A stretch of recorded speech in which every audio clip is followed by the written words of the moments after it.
Good afternoon, ladies and gentlemen. My name is Gordon Houlden. I'm the director of the China Institute at the University of Alberta, but also a member of the Advisory Council of the China-America Studies Institute, where we are gathered today. I'd like to thank the Washington authorities for arranging weather that makes a Canadian feel at home. Cold, but warmer than the place I left, where there was 18 inches of snow on the ground. While hardly Arctic, the cool weather also fits our topic. China's interest in the Arctic is relatively recent. China does not have Arctic territories, unlike Canada and the United States, but it does not have islands nor maritime claims. There's not a long history of Chinese Arctic exploration, trade, or settlement. But I would argue in 2018, it is possible to say that China has extensive Arctic ambitions, ranging from its participation in the Arctic Council as an observer, China's interest in Arctic navigation, environment, fisheries, governance, the full gamut of activities that one would expect from a great power, albeit one late to the region. We are here to witness the launch of a study by an accomplished scholar of Chinese foreign policy, particularly regarding China's evolving maritime policies. I do not wish to preempt comments on her paper by Dr. Nong Hong, who will speak next. I wish simply to make a few comments on the subject of China's Arctic policy from the perspective of a Canadian. As I noted, China's Arctic interest is relatively new, and as a state with a primarily but not exclusively land-based history, it has only been with the fluorescence of China's economy and China's rather quick emergence as the world's leading trading nation that China has promoted and articulated a comprehensive Arctic strategy. The Arctic challenge for China is special. The Arctic, I believe, presents China with a near-perfect inversion of the South China Sea situation. Here, that is, here in the Arctic, China is an external player without territorial maritime claims and deeply concerned about the rights of external powers, or as China would put it, a near-Arctic power. In the Arctic, unlike in the South China Sea, the U.S. is a coastal state with its own extensive maritime claims in the region. I was going to say, remind people to turn off their cell phones. It doesn't quite sound like a cell phone. It sounds like something rather different. Here in North America, where both Canada and the U.S. have Arctic territories, environmental preoccupations, and strategic preoccupations, primarily vis-a-vis Russia, there will be concern that the arrival of a rising state on our northern ocean may elicit concern at the arrival of a powerful state with active Arctic interests. For a Canadian, while our territories are lightly populated, and looking at the size of this room, the small audience here, there are country-sized islands in the Canadian Arctic that have fewer people resident than there are people in this room at present. The concept of Chinese ships sailing through Arctic waters, including what we consider Canadian territorial waters, is a novel one, and one that is at times somewhat concerning, particularly on the environmental side, where Canada and most of the Arctic powers have very limited ability to respond to environmental challenges, natural disasters of the sense, or artificial disasters, I suppose, ships grounding, ballast water being pumped overboard, etc. But, again, from a perspective of a Canadian, it is probably better that a new power in the region is to be enveloped in the full range of rule-based behaviors and regulations and rules, these are very primitive at the current time, than to have an independent power unconstrained by the evolving governance of the Arctic. This, again, is a Canadian perspective. These are early days. We did see, however, last year, 2017, the transit for the first time of a Chinese vessel, the Snow Dragon, China's very large icebreaker, through the Northwest Passage, a point of great sensitivity for Canada, given that Canada views this as territorial waters. Another state called the United States of America does not share that perspective. China's view on that subject, as Nong will indicate, is not yet set. I, as a Canadian, grew up with this idea of our almost sacred North. It's baked into our national anthem, True North, Strong and Free. Canadians have a very emotional relationship with the Arctic, although tiny percentage of our population has actually ever set foot there. But it's surely a matter of time, and perhaps not that very much time, before we see the melting of at least a good portion of the Arctic and the passage of freighters. And it is overdue, again from the perspective of a Canadian, to evolve the proper protections and arrangements that will allow, if this must be the case, the safe passage and utilization of the Arctic. And it's not all necessarily a negative thing. For the population of some of Canada's northern territories, I'm thinking of Nunavut in particular, which has a almost exclusively Inuit population, Small population, a few city blocks of Washington would have a larger population. The arrival of Chinese capital and a Chinese market for our mineral goods, from the perspective of those inhabitants, this is something very positive. But it is ideal, and I think imperative, that before ship traffic, multi-state naval expansion, fisheries exploitation, or deep-sea drilling arrives, that there be a far better canopy of agreements, procedures, and capabilities to safeguard the fragile Arctic environment, the poorly understood Arctic fish stocks, as well as measures to provide essential navigational aid, search and rescue, and capacities to avoid and minimize the effects of possible oil spills. I'd now like to invite Dr. Nong Hong, the Executive Director of the Institute of China-America Studies, to present her presentation. But I'd first like to say a couple of things about her. She holds a PhD in interdisciplinary study of international law and international relations from the University of Alberta. She was the ITLOS Nippon Fellow for International Dispute Settlement, visiting fellow at the Center of Oceans Law and Policy at the University of Virginia, and at the Max Planck Institute for Comparative Law and International Studies.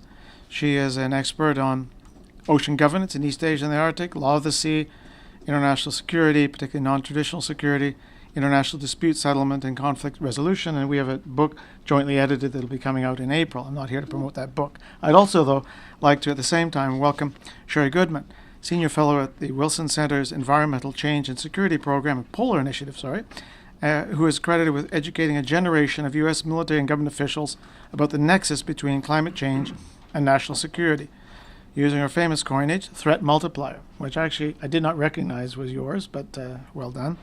A former First Deputy Undersecretary of Defense, Environmental Security, and staff member on Senate Armed Forces Committee, Dr. Goodman has founded, led, or advised nearly a dozen research organizations on environmental and energy matters, national security, and public policy.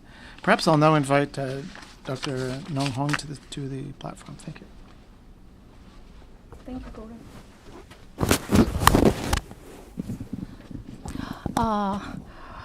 China in 2013, together with Japan, South Korea, Singapore, and India, were granted observer in the Arctic Council.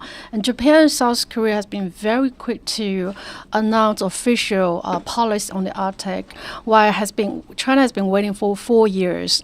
So there's a lot of expectation from academic community and also from practitioners, from policy, not only for China but also from the international community, like questioning when and China is going to issue its Arctic policy. So finally, in January 26th, early this year, China officially published its Arctic policy white paper. So this report actually is based on the empirical study from my previous experience in Canada. And very immediately after the report, the white paper was issued, just a lot of media coverage. So we have the official position from China, focusing the idea and the role of China in Arctic is to understand and safeguard the region. And then we have also media looking at very precisely the polar role ambitions, China's ambition in Arctic policy. And then we also have the Canadian, for instance, as a major Arctic state who has a lot of concern about other non-Arctic states in this region. So their report coverage will be highlighting as what China wants to do in Arctic with the new Arctic policy. And then I also have one commentary looking at compare all these international observers, how they look at China's Arctic policy, and I actually distribute as well on the registration table.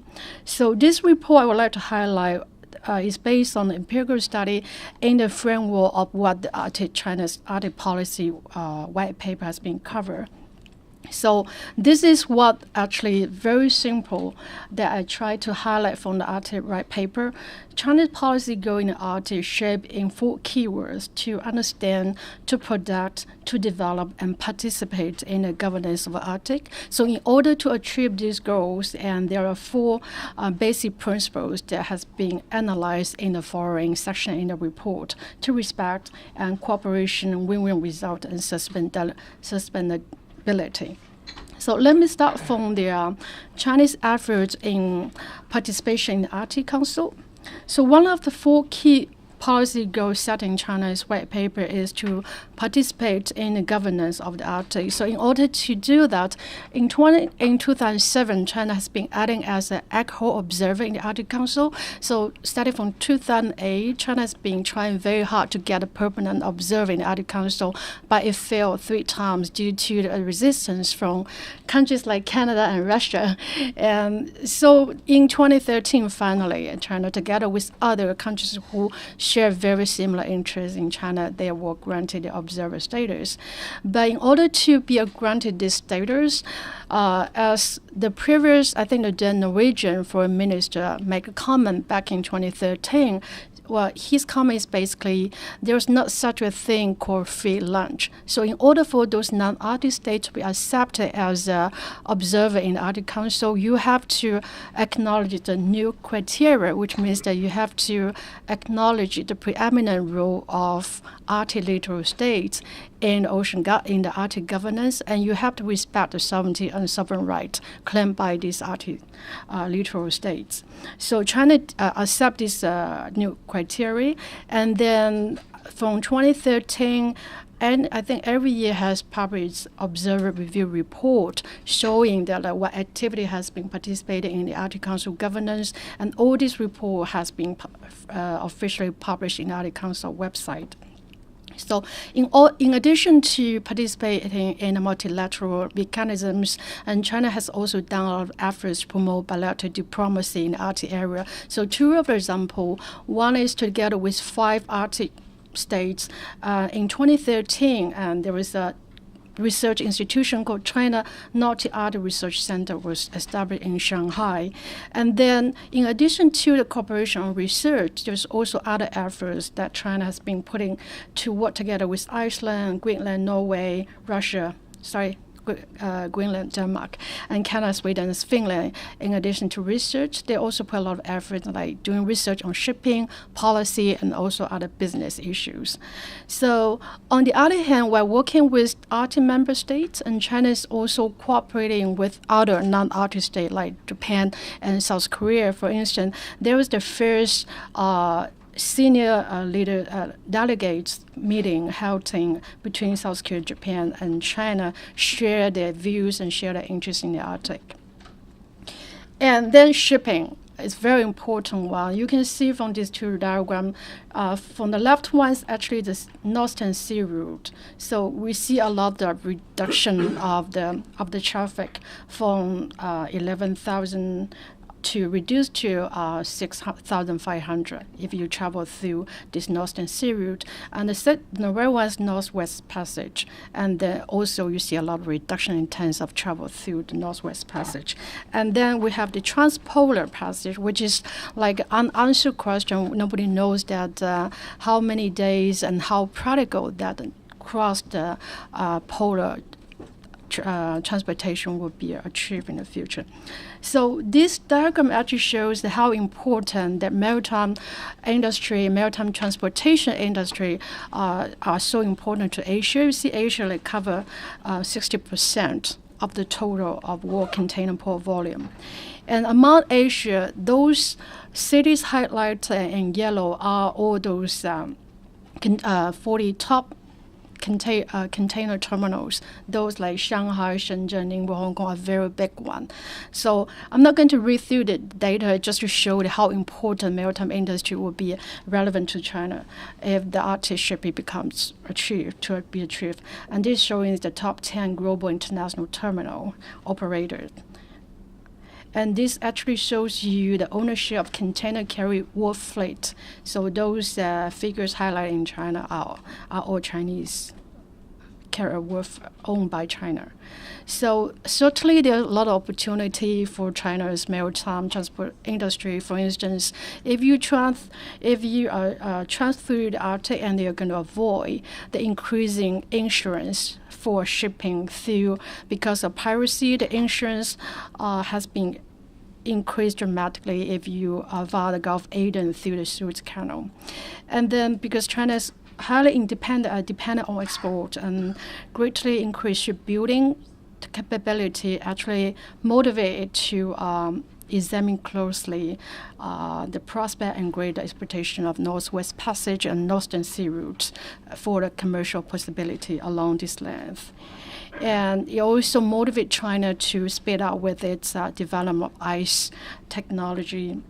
In addition to that, and there are environmental economic benefits from using fewer and larger vessels over certain distance. And certainly it's very important. It will give like China and other Asian states access to new reserves of energy and other natural resources, which a lot of the Asian countries are dependent on the economic. So certainly in addition to the benefit for like China, South Korea, and Japan, there will be opportunities for polar state as well. So this report I found in the article today.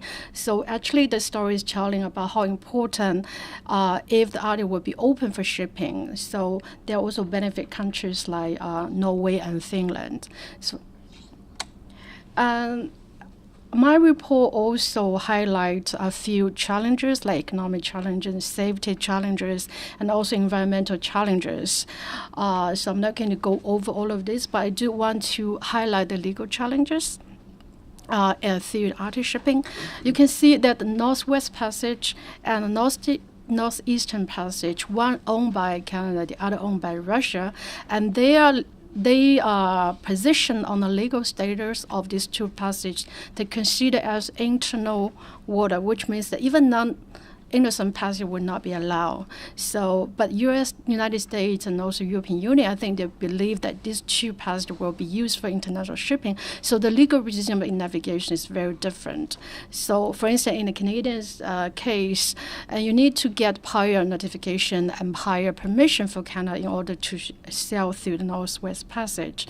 So right now between Canada and United States, they have unspoken policy. For instance, United States without compromising its legal position on the Northwest Passage.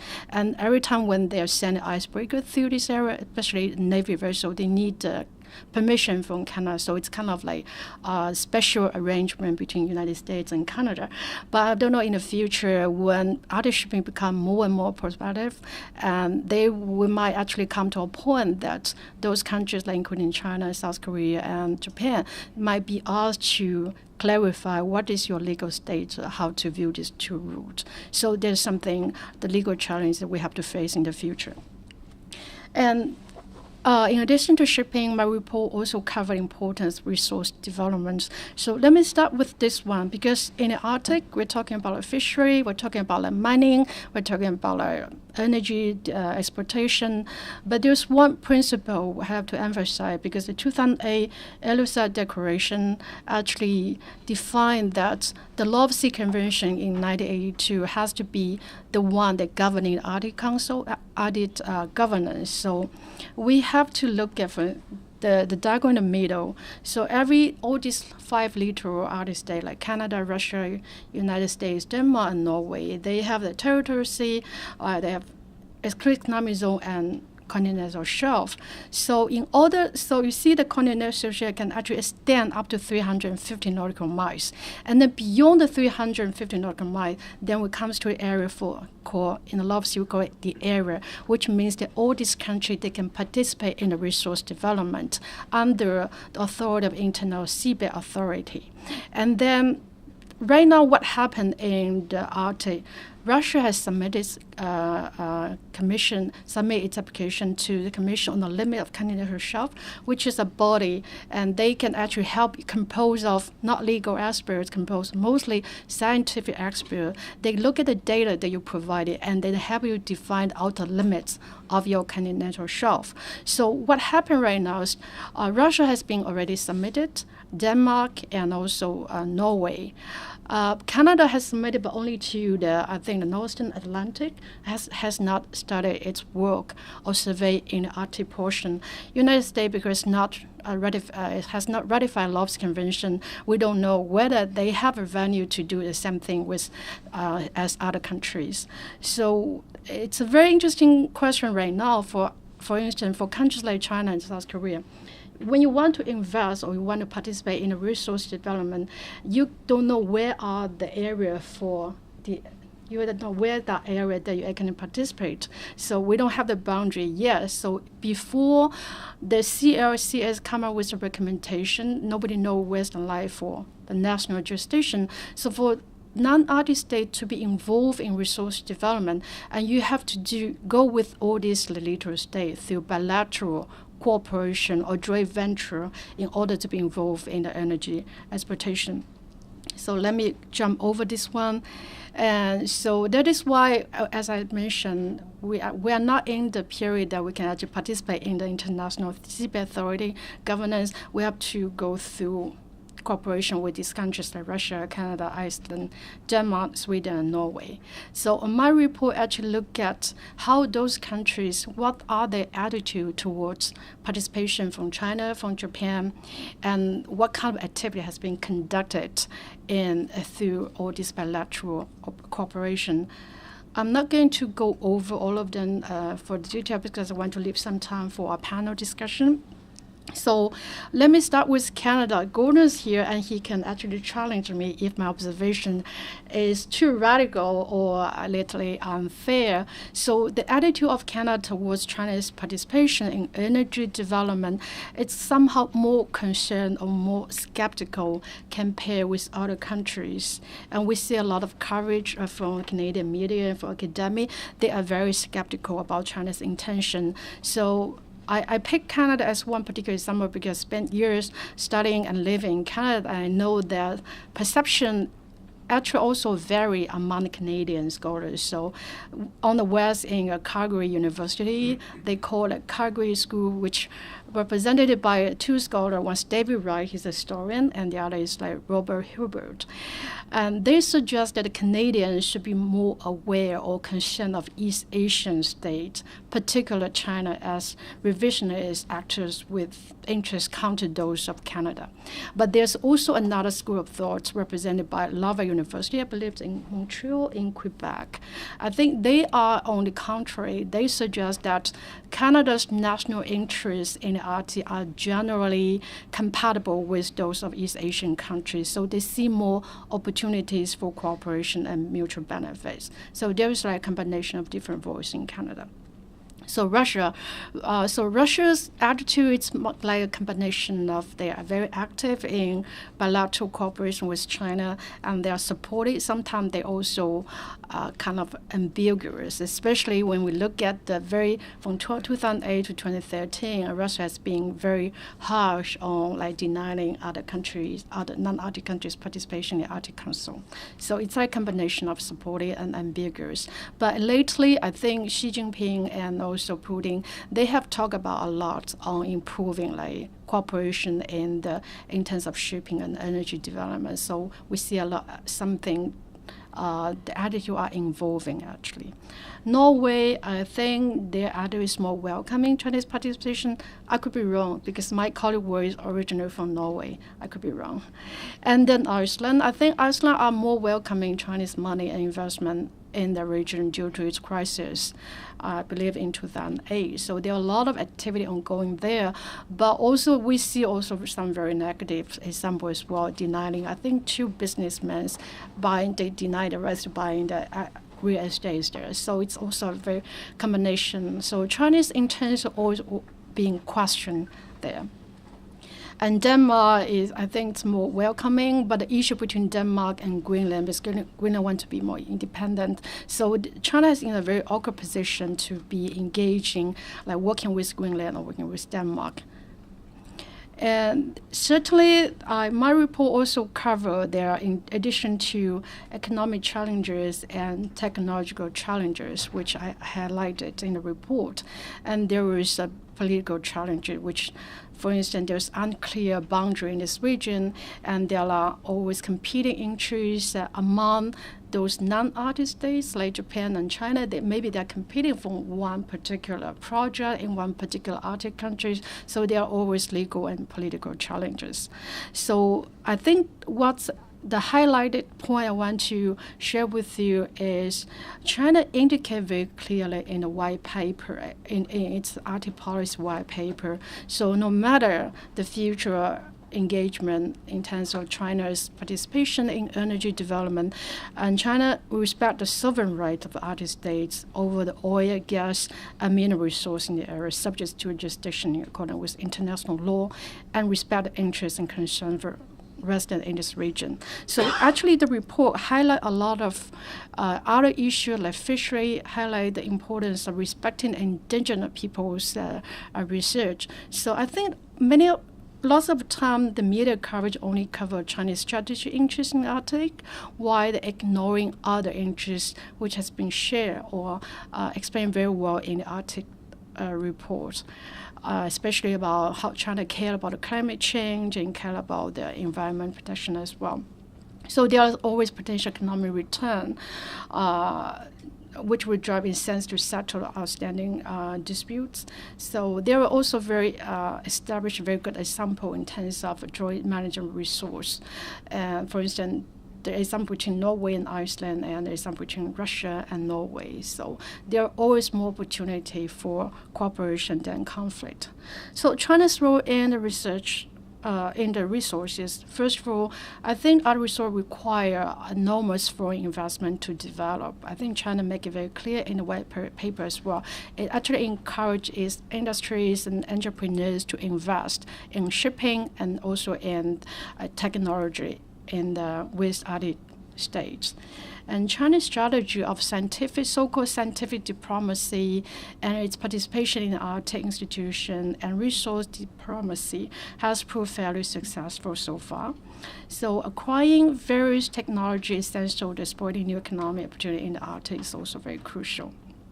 Although China has growing economic interest in the region, the scientific diplomacy will continue to lead interest in the Arctic, which is, I think, the last part of my report. I highlight the Chinese efforts and ongoing interest in polar research. So there is a couple of state-owned research institution doing polar research, not only in the Arctic but also in the Antarctica as well. So we have like Great Wall Station in the Arctic and Zhongshan Station, and then we have this Yellow River Station sit in the Arctic. So, and then Gordon mentioned about Snow Dragon. I think so far there have been 8 expeditions in China by China's vessels and research people in the Arctic. That is why in the high paper I select those sentence paragraphs. Its Arctic policy underline the importance of improving the capacity and capability in scientific research on the Arctic. I think in the future, in addition to its interest in shipping and energy, I think the polar research capability will still be the prioritized interest for China. Certainly, there's challenges facing China because the ongoing dispute there, and then because the suspicion or skepticism from countries like the 5 little Arctic states, what they view China and what they view South Korea and Japan's strategic goal in the Arctic. So I think what should be praised when we understanding the spirit of the China's Arctic policy, I think it's actually use traditional Chinese narration and use a way that Western people can easily adapt or digest. So that is why I think this white paper integrates China's narration into Western discourse and define itself as an important stakeholder rather than a near Arctic state. I think a couple of years ago, China emphasized we are a near Arctic state. That's very sensitive to countries like Canada. That's why in the Arctic paper, I think it's very clear and very strategic wise to categorize itself as important stakeholder as other countries. So this narration has won recognition and respect from the international community. And as I mentioned talk to Sherri, in Wilson Center, I think 1 month ago, there was a very big conference, telephone conference. I think many of the speakers she has invited, they share the same perception, like looking at what is the highlight for China's white paper is the user way. They emphasize the importance of climate change, they emphasize the importance of indigenous people. I think that actually made the white paper in a good selling. So this is my last part of this report. I think this is not something new. Even without Arctic policy paper coming out, China has been always emphasizing there should be cooperation between Arctic and non-Arctic states. So that is what I want to share with you on my report, and I will leave it for our panel discussion for the question and comment as well. Thank you. Thank you very much. Thank you. We will have a panel discussion, and then there will be an opportunity for questions from the floor. But to give a very brief break, perhaps, I'd like to invite Sherri Goodman to make some comments on Nong's own comments. Please. Okay, thank you, everyone. You can hear me, see me well enough, so if I stay seated, okay, great.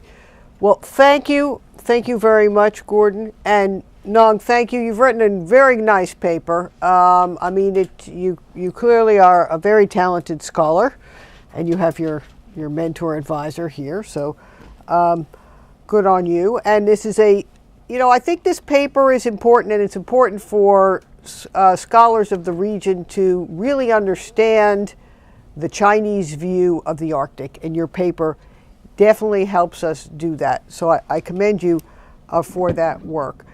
To me, this paper, it's very clear that China is taking a very forward-leaning approach to its Arctic foreign policy. I characterize it as sort of the spider web of China's polar Silk Road. So I don't have any beautiful visuals like you did, but envision the map that is the Belt and Road Initiative, and then the routes, across the Northern Sea Route or eventually the North Central Route that sort of connects it all in that web of the Belt and Road Initiative. So this Arctic policy really establishes that polar Silk Road, connecting it in an intimate and intricate way to the Belt and Road Initiative. And I appreciate your comment, Nong, that China wants to be seen as an important stakeholder, not perhaps a near Arctic state, because that has sensitivities. Whichever term we use, I'd say you have large Arctic ambitions. The Belt and Road Initiative, links the Arctic Ocean with the other routes through the South China Sea and across the land bridge to Europe. It's you characterize it as a resource-oriented diplomacy, and I'd say that is a very fundamental component of this. It's a global approach with a lot of bilateral initiatives contained in it. The targets in particular, the near-term targets seem to be the 5 North European Arctic countries as important opportunities for China's resource diplomacy. And we see that in the growing foreign direct investment in Greenland, Iceland, and beyond the European countries, even now in Alaska. The shipping, a very significant component here, and you noted in your paper, Nong, I thought was a good quote, "Whoever has control over the Arctic route will control the new passage of world economics and international strategies." And that's from a Chinese scholar. So that signals to me that sort of underlies China's strategic approach to the Arctic. Your paper notes that China's 4,000 nautical miles closer to Europe and the east coast of North America when reached by the Arctic Ocean. And you make it interesting, I think, for Americans, novel argument that environment and sort of low carbon argument, for the shorter route because it reduces emissions and energy needs, although at the same time we may be further exploiting the hydrocarbon resources of the Arctic. So I'm not sure how that balances out in the end. And you also note that China needs to advance in its maritime ice-faring technology, now dominated by the Nordics, which is another sort of underlying purpose of the bilateral and sort of European engagement by China in the European Arctic. I took note of your point about the insurance requirements through the Suez, but I also wondered whether the insurance requirements of polar shipping won't be quite substantial, particularly as the IMO Polar Code comes into effect, and I can imagine other dimensions as there more and more ships ply the Arctic that one would think, if priced appropriately, given the substantial risks we all know of an accident, oil spill, and the very high expense of search and rescue in the region, that those insurance requirements could be substantial. Okay, secondly, besides the resource diplomacy is the science diplomacy. And I think it's very important to understand, and in my view, it's a strategic deployment of science in the Arctic. And China has vast resources in order to pursue that. Growing number, science and resources are basically the primary pillars now for the Arctic footholds. Broad-based exploration, growing number of Chinese scientists throughout the Arctic region. I think you've done more than 20 polar expeditions since 1984, expanding the cooperation among with many of the Arctic states. And also the interesting recognition right up front in the Chinese Arctic policy about climate change sort of being an underlying driver of being in the region. As we know, it's changing faster than any other region on Earth today. And recognition in the paper that China's coastlines will be deeply affected by climate change in future decades, could flood in the next century, forcing the relocation of up to 20 million people, not to mention reducing agricultural production. So I think that's a clear-sighted view of the risks of climate instability that we face across the globe today. And so finally, I would say China is on a quest for global influence as well as economic opportunity, as evidenced by this strategy or this policy paper. And we need to see that in a couple of dimensions. The fact that China is not an Arctic coastal state, and that if the seabed claims by the Arctic coastal states are all acknowledged, that's close to over 85% of the Arctic coastal areas, leaving only about 12% open to international development and investment.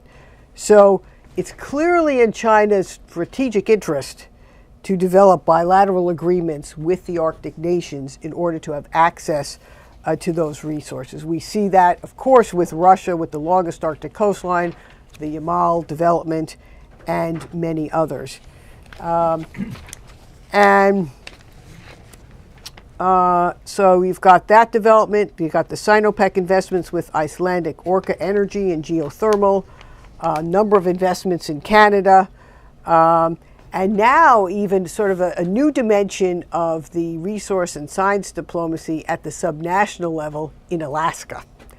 That it was significant that the Chinese leader went to Alaska, met with a number with the governor, discussed investments there right after his visit with President Trump. And China is currently Alaska's top export market, fish, minerals, ore. So I think it's a multi-pronged strategy that supports China's strategic interests, both to provide the resources for its domestic economy, but also to advance its global influence and reach. And it's Nong, you've done a good job of sort of stating that and spelling it out, also spelling out sort of the opportunities for cooperation, both in science and in other areas. Thank you very much, Sherri. I'm just reacting from a small country, not in territory, but in population, and perhaps some Nordic states might have a similar perspective. You paraphrase the Chinese scholar saying, whoever controls the Arctic will determine its future. And those I find a little bit chilling because, quite frankly, as a Canadian and the previous Canadian government employee, usually Canada's been best served when there's been a multilateral agreed set of rules in which we can operate. We are seldom a rule setter, except in a multilateral negotiation. But I wonder if you could perhaps react a bit to that, Nong, but also to Sherri's comments about your paper and bringing in an American perspective, and particularly the role of Alaska and the rapid developments of Sino-U.S. collaboration there. Please. Well, thank you to you both for, especially Sherri, thank you for reading through my paper.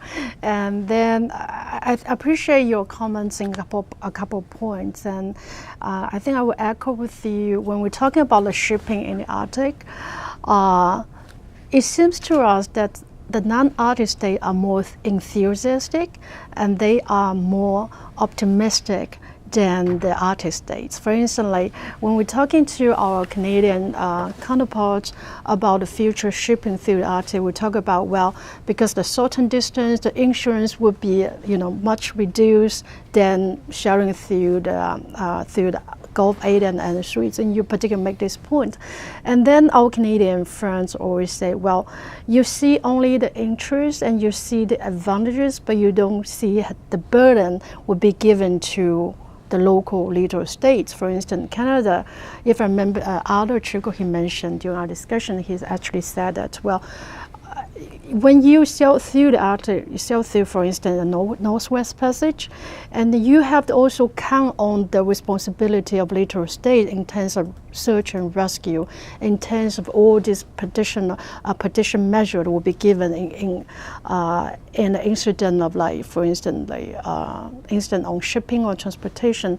And then we have to look at whether all those littoral states have the capacity to make sure that the safety of navigation and transportation will be properly safeguarded. There's something that's very interesting when we talk to like scholars from South Korea and Japan and talk to the scholars from Russia and Canada, we see a different point of view. So we all admit that there will be economic interest sailing through the Northwest Passage and the Northern Sea route.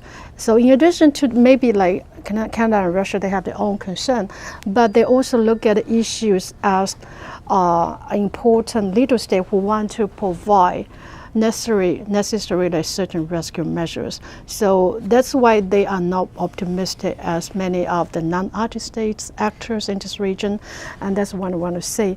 And Sherri also mentioned about we're talking about environmental benefits in terms of using larger vessels, and then on the other hand, we want to exploit more resources and energies region.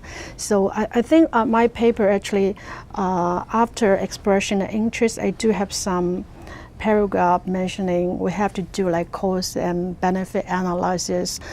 As I mentioned, all these countries like China, South Korea, and Japan, they're very optimistic in terms of shipping, in terms of resource energy development. And then there was also very practical analysis of we have to compare how much we need to input in terms of increased shipping technology and increase in terms of a technology for exploiting the oil and gas in this region, because we really need high technology, and those areas we need to actually put a lot of input as well in terms of financial investment as well. So we need to do a lot of like cost and benefit analysis. That is why I think we don't have a very coherent voice at this moment suggesting that, well, when might be the when might be the area that everyone agree that, well, we're going to make a lot of profit from sailing through this region. So sometimes there are only some assumptions suggesting where we see the certain distance, and we saw a lot of like ancient reduce, and we thought like the environmental benefit, but we also need to also consider, and Gordon knows very well in the Arctic, because the harsh weather, and you really need a lot of technology to break through the ice, and a lot of issue that people like myself were not into the scientific experts, and we probably don't know that particular aspect. So we only look at the legal issues. We have to make sure when China participates in shipping and energy development, we have to make sure that we comply with international law. We comply with domestic law like Canada and Norway. But we tend to forget there is also very technical difficulty there. So I appreciate your comments on this. And perhaps now before we go to the Q&A, I'd like to ask you a quick question. In your paper, you talk about what appears to be, from what you've written, sharp divergences between China and Russia over China's Arctic ambitions, particularly in terms of shipping. I wonder if you could just elaborate on that point, please. I think Russia's position between 2008 and 2013, they're more skeptical. But since 2015, I see more improvement on Russia's attitude, because Sherri mentioned that China highlights the polar maritime Silk Road.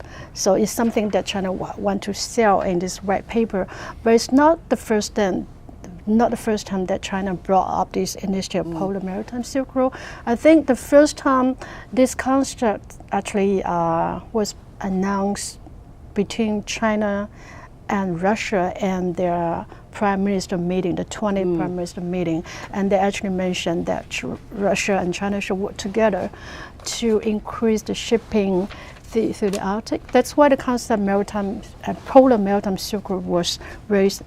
And then from 2016, 2017, we see gradual cooperated response from Russia. Bless you. It's a bit cold. You brought the Canadian weather here. Yeah. Warm by my standards. Yeah. So I think Russia has been more cooperative and more in a welcoming position than the previous years. Thank you. And a quick question, again to Sherri, particularly given your background, do you view it as probable, even inevitable, that there will be great power rivalry? I'm thinking particularly of naval forces, armed forces in the Arctic. Clearly already now there's one dominant military power at least on one side of the Arctic, and that is Russia, with large naval forces there as well. The U.S. is the preeminent naval power. China is a rising naval power. Is this going to be a zone of military competition, or are we really only talking about navigation, environment, climate change? Well, Gordon, putting this in historical perspective, the Arctic has, since the Cold War, been a zone of not necessarily competition, but certainly U.S. and Russian submarine forces have been operating in the region for decades. That's well known. And while those tensions may have abated in the early post-Cold War period, they've sort of come back with a vengeance in recent years with Russia's aggressive actions in Ukraine and Crimea, and then more recently in the high north with its overflights close to Norway and other Nordic states, transiting also the Great Britain GI-UK gap.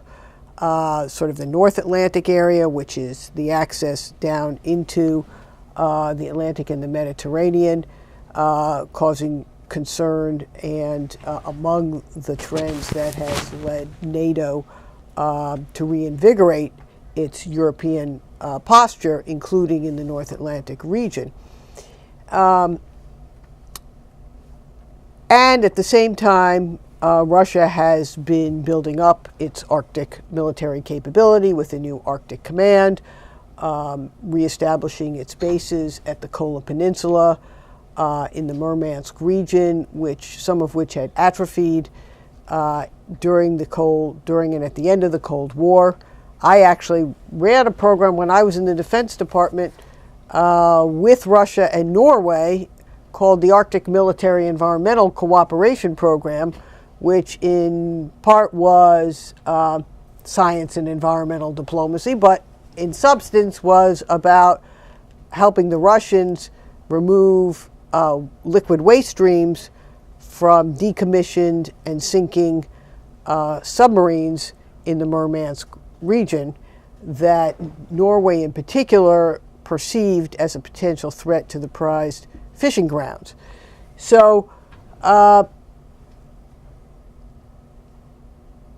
think there is, all of the Arctic nations and Arctic stakeholders see the need to be able to operate at the surface in the future of the reasons we've just discussed: shipping, navigation, economic opportunities.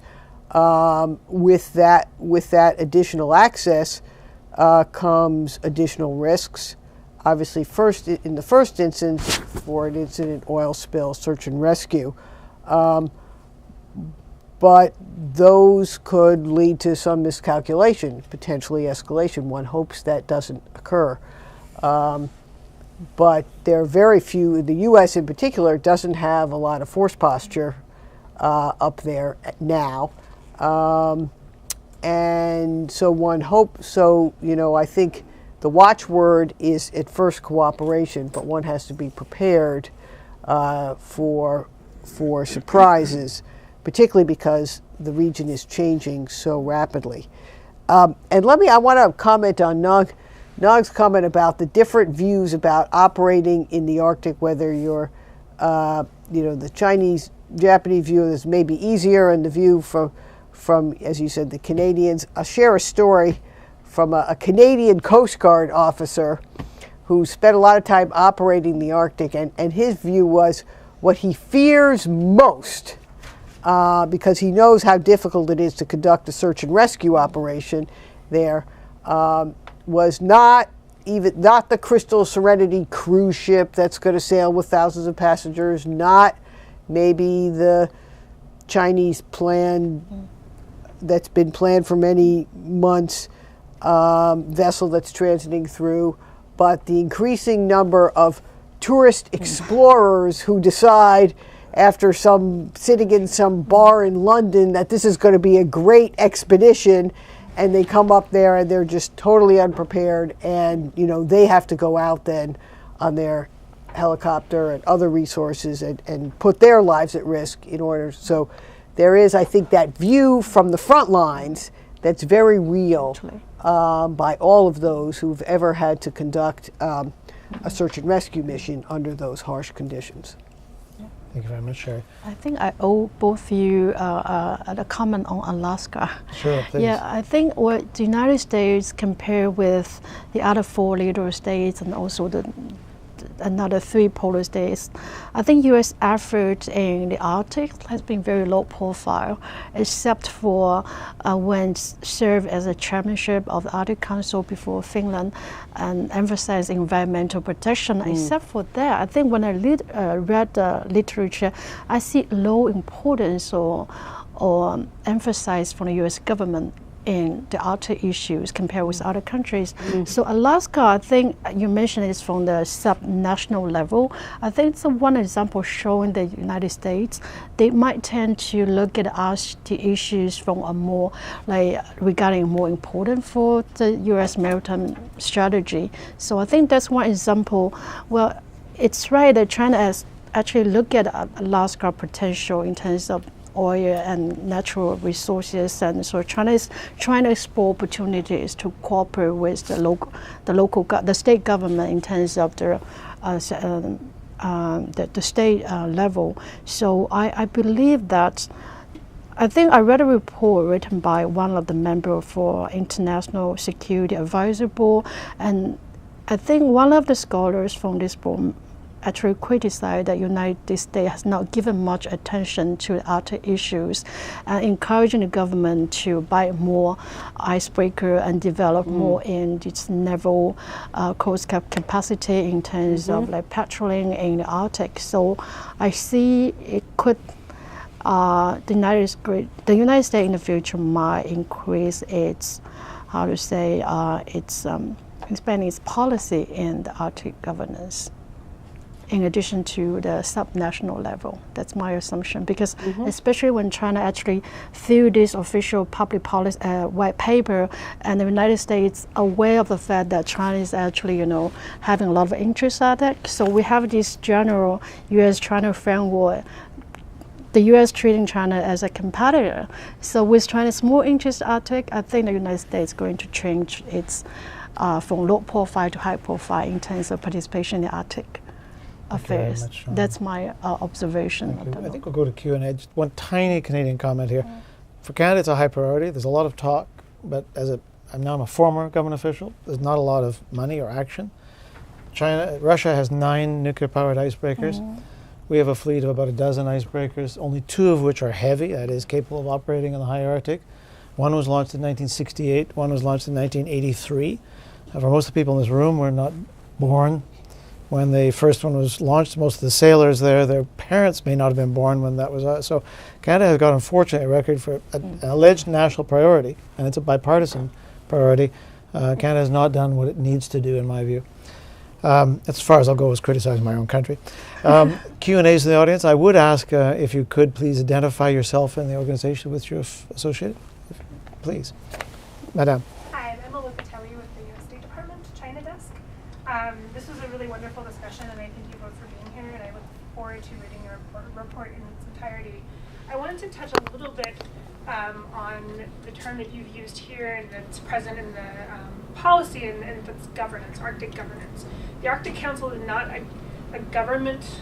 It has no official authorities. It's a forum. And yet China refers to the Arctic Council, among other things, as this governance structure. Can you highlight a little more about your views on how China perceives the governance of the Arctic and its desire to increase that role in governance, even though there is no formal governance structure in place? Yeah, absolutely. The Arctic Council is not an institution, just like a platform for all these countries who has interest to sit down together and deliberate what might be the best policy in terms of a variety of fields.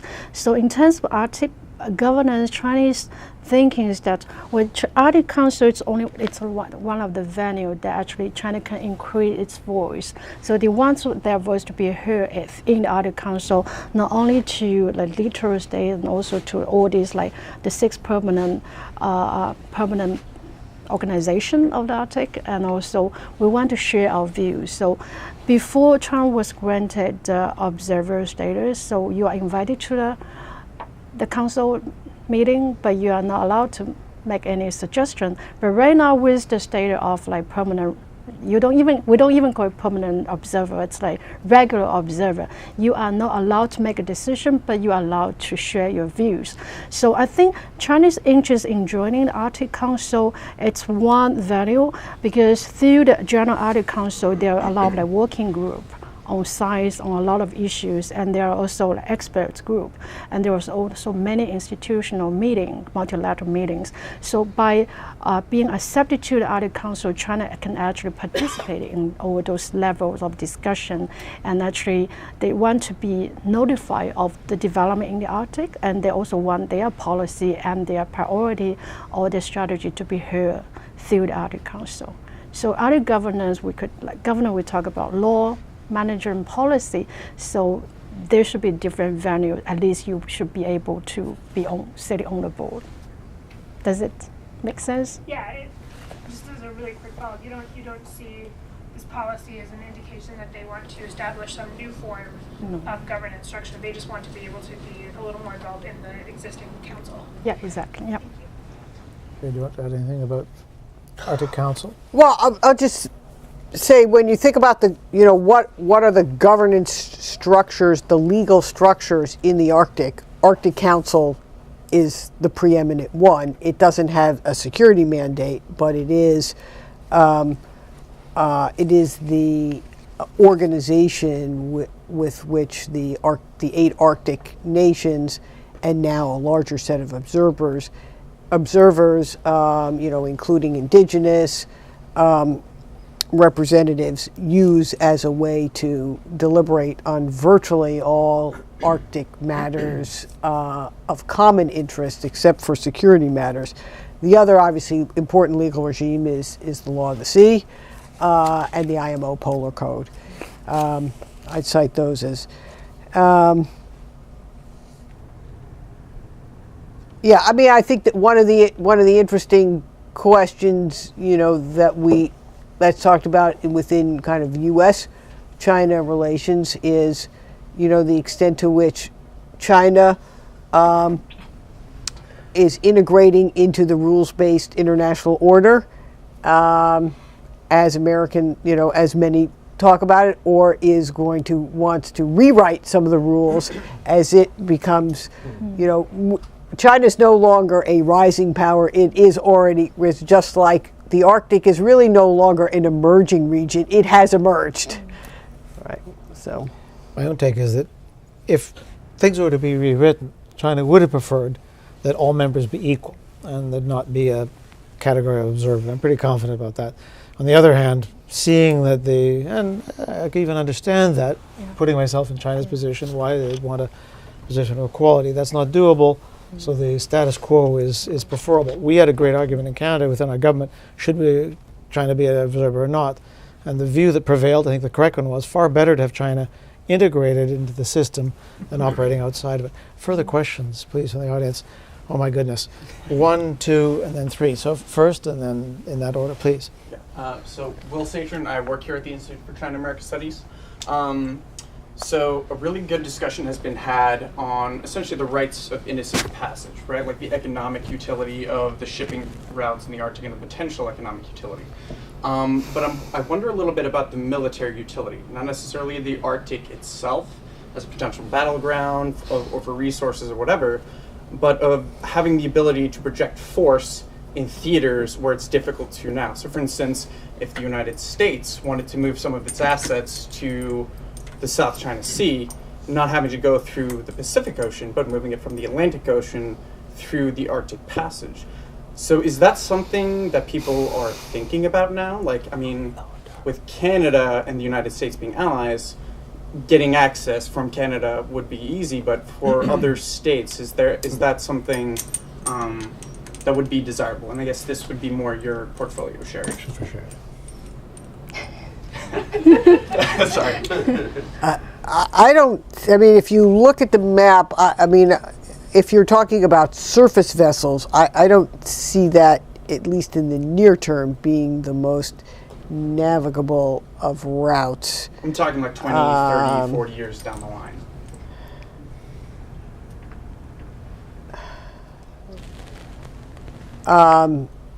Yeah, I mean, when the Arctic is ice free for a good portion of the year, I think they're going to be, I think that the shipping routes certainly will change, and it's possible that the other routes will change as well. It depends, I think, probably on the balance of forces between surface and subsurface in the region in the future. And I think that I think there's going to be a desire, since I think the urgency of the need is going to be on the risks associated with non-military activities, mostly a search and rescue or an oil spill. I think in the first wave of capabilities we'll be able to sort of support that type of need. Obviously, Russia, the U.S., and other Arctic nations are looking at what they need, the full panoply of force capability they need to operate there in the future. We're going to squeeze in these other questions. I have to just say, though, even in 1941-42, the U.S. Navy was concerned that Japanese damage to the Panama Canal might impede movement of ships. To you, please, sir. Thanks. Benjamin Kreuzfeld at Johns Hopkins Science Foreign Policy Institute. I'm obviously, I study Chinese foreign policy, not so much looking at the Arctic, so I come fresh to this conversation, find it somewhat puzzling that I see the melting of the Arctic simply as an unmitigated disaster, and there seems to be no mention of that. So I was just interested in to what extent maybe there's talk of sea routes and maybe oil spills and maybe military intervention, but none of the permafrost in the surrounding landmass reaching a tipping point in climate change. So to what extent is there maybe from China, since this is the focus, a sense of responsibility of facing a certain regional massive changes, maybe an advantage to the Inuits that they can sell something to the Chinese, but I think there's a lot more changing that might be much more problematic, and there seems to be little mention of that China could possibly, apart from while it's losing its coastal area, also possibly offer intervention. I don't know, there's some sort of recognition of this issue that affects. No wonder the Arctic Council main countries are much more worried because there's a lot more change happening to them. I wonder whether there's any sort of thought given to that. Yeah, so it's unavoidable for the Arctic Council like these polar states to have a skeptical view about any countries, especially China's intention in this region. But I think China's engagement in the Arctic issues has been studied from many years ago in terms of research. So it has sent a lot of expedition to the Arctic and to Antarctic. So its original interest actually originated from their interest in the research capability. If you want to learn about what's the impact in terms of climate change on the ecological environment issues that might affect China.